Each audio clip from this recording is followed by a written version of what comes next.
Driven to rank. All right. He says, I just purchased the PowerShield. Can I use it on a website that already had a Google Drive and IFTTT set up from another vendor? Or should I use it only on a site that doesn't have those things set up? No, you can use it for the same site. It's probably done a hell of a lot better too, since we did it. Not probably, I'm sure it is. But yeah, no, I'll let Marco take this one. But yeah, you can apply it to the same site. What do you say, Marco? Yeah. Is that it?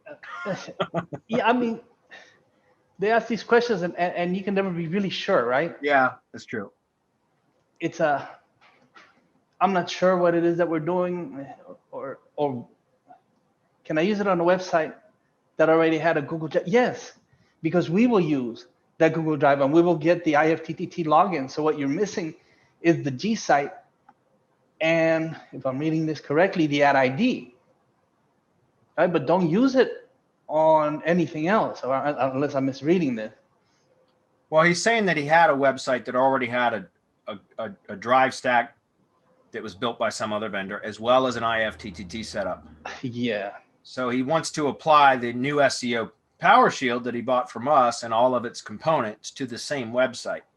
And I've done that in the past, guys. I haven't bought from other vendors because I've been building them myself or trained a team how to build them since 2011. So I've never bought a syndication network or a drive stack from another vendor.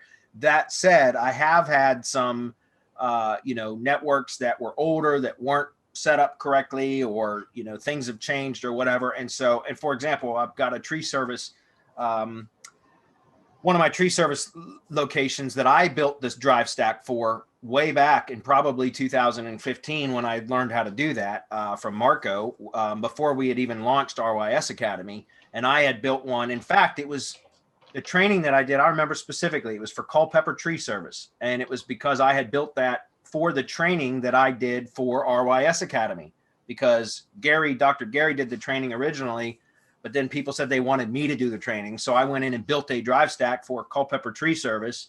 And long story short, that was built to those standards at that time. Well, things have changed a lot, as far as like how we build them now, the way they look, the interlinking has gotten a lot better, everything else. And so about a year ago, I had MGYB build another drive stack specifically for that brand. That particular brand got brought in underneath another brand, but I had a new drive stack built for that. I didn't get rid of the old drive stack. It's still out there. It's still, in fact, for certain keyword searches, you can still see on page one some of those files and folders and such.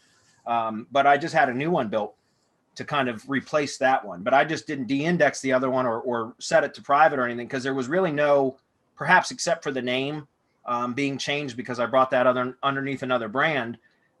All the other NAP data was the exact same.